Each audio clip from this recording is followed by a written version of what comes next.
Guys क्या आप लोगों ने कभी सोचा है कि जो हमारे लेटर्स हैं ए से लेके जेड तक, ओके, इनमें से सिर्फ ए ई आई ओ और यू को ही क्यों वावल कहा गया है? ये B C D F G, इन लोगों ने ऐसा क्या पाप कर दिया भाई? कभी सोचा है? ज़रा सोच के देखिए, ए ई आई ओ यू ही क्यों वावल कहलाते हैं? इसके पीछे एक बहुत ही इंटरेस्टिंग कहानी है। ओके गाइस, कॉन्सोनेंट साउंड्स होते हैं और वावल साउंड्स होते हैं, ये हम सबको पता है। ओके हमें ऐसा लगता है कि ए ई आई ओ यू वावल साउंड्स हैं, लेकिन दरअसल ए ई आई ओ यू सिर्फ वावल लेटर्स हैं। रिमेंबर, अक्षर अलग चीज़ होती है और ध्वनि अलग चीज़ होती है। तो जब मैं कहता हूँ वावल साउंड, मैं यहाँ पे लेटर्स की बात नहीं कर रहा हूँ, मैं यहाँ पे बात कर रहा हूँ वावल की ध्वनियाँ। तो क्या होते हैं ये वावल साउंड्स और ये कॉन्सोनेंट से क्यों डिफरेंट है, और इन दोनों में से इम्पॉर्टेंट कौन सा है, इसको समझते हैं। Let's begin.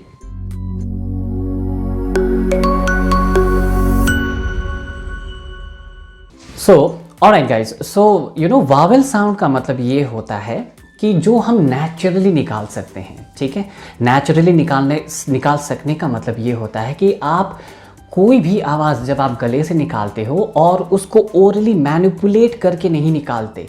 फॉर एग्ज़ाम्पल आ ई ऊ, ये सब सारे के सारे वावल साउंड्स है। अब मैंने लिप को नहीं जोड़ा, ठीक है, मैंने मुंह खोला और बस निकाली आवाज़, दैट इज़ वावल साउंड। ये सबसे बेसिक साउंड होता है।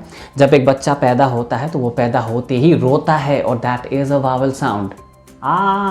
That is a vowel sound. Okay, बहुत सारे लोग जो उनका टंग इतना एक्टिव नहीं होता, वो बोल नहीं पाते ठीक से, लेकिन वो भी वावल साउंड निकाल देते हैं। ठीक है, मूवीज़ में देखा है आपने।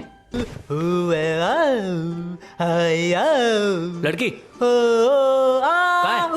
यस, तो इस तरीके से हम वावल साउंड्स निकाल सकते हैं। Okay, majority of the people, अब देखो कुछ एक अलग तरीके के लोग होते हैं जिनका वोकल कॉर्ड ही डैमेज होता है, उनसे कोई बस आवाज़ ही नहीं निकलती, बस हवा निकलेगा। Now that is a totally different thing. लेकिन ज़्यादातर लोग इवन छोटे से बच्चे, बहुत सारे animals they can also produce a vowel sound.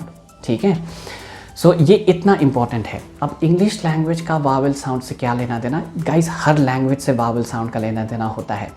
आपको आर्टिकल अ कब लगाना है, एन कब लगाना है, वावल साउंड तय करता है। नाउ रिमेंबर, एक वर्ड में जब वो वर्ड शुरू होता है और उसका जो पहला लेटर होता है, वो लेटर डिसाइड नहीं करता कि आपको अ लगाना है या आपको एन लगाना है।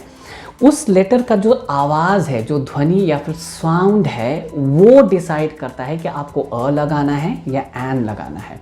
जैसे अम्ब्रेला, ओके, अम्ब्रेला पे पहली आवाज़ क्या निकली? अ, सो उस पे एन लगेगा। लेकिन यूनिफॉर्म, अब यूनिफॉर्म पे पहली आवाज़ क्या निकला? य। ये कोई वावल साउंड नहीं है, तो इसलिए अ यूनिफॉर्म। सेम लेटर है, अम्ब्रेला भी यू से ही शुरू होगा और यूनिफॉर्म भी यू से ही शुरू होगा, लेकिन यू के दो अलग अलग साउंड्स हैं। एक है आपका वावल साउंड और एक है आपका कॉन्सोनेंट साउंड। इसीलिए यूनिवर्सिटी पे a university, not an university. Okay, umbrella पे एन अम्ब्रेला और अगली पे एन अगली डकलिंग। इस तरीके से यूज़ होता है वावल साउंड। इसीलिए जब हम ऑनर की बात करते हैं ना, एन ऑनरेबल मैन, क्योंकि पहली आवाज़ एच का नहीं, ह नहीं है, वो पहली आवाज़, जो पहली ध्वनि जब आप ऑनर बोलते हो तो वो अ होता है। ओके, इसलिए एन ऑनर। और जब भी आपको ऐसे वर्ड्स मिले और अगर आपको आर्टिकल लगाना पड़े, तो या तो अगर सिंगुलर है तो एन लगेगा, या फिर अगर वो डेफिनेट है तो द की जगह हम जी प्रोनाउंस करते हैं।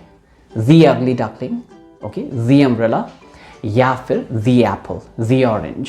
इस तरीके से आर्टिकल्स वावल साउंड पे डिपेंड होके यूज़ होते हैं। अगर आपने इंडियन क्लासिकल सिंगर्स को देखा होगा तो वो घंटों रियाज करते हैं। ओके, लेकिन करते क्या है? बस सा लगाएंगे, वो करते रहेंगे। अब ये लोग देखो, वो लोग पागल नहीं हैं। ओके, दे आर जीनियस, क्योंकि उनको पता है कि वावल साउंड ही हर चीज़ का बेस होता है। वावल साउंड में अगर रियाज किया जाए तो कॉन्सोनेंट साउंड तो वो मैनिपुलेट होकर निकल जाएंगे बाद में, लेकिन वावल साउंड आपका मजबूत होना चाहिए, इसीलिए वो घंटों अपने वावल साउंड में ही रियाज करते हैं।